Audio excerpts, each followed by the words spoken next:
In apartheid South Africa, the Mormons were party to apartheid. They played a role in apartheid. When white people were shutting doors and saying blacks here, blacks and dogs over here, the Mormons were engaged in that because during that time, blacks could not enter their buildings.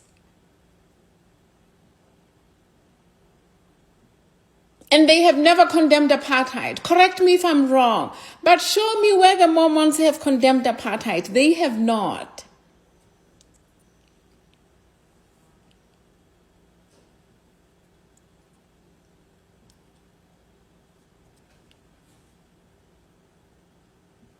In parts of Africa where they recruited people while I was there, we translated the Mormon scriptures.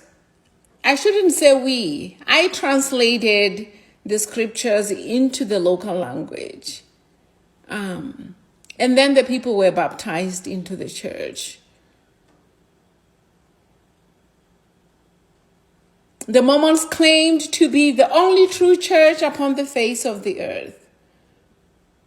And the communities among whom they were selling this message were people who already had their own ways of beliefs. In these poor parts of Africa, people were supposed to donate 10% of their earnings. I'm talking about a country that was listed in the top 10 poorest countries in the world when I came to the United States.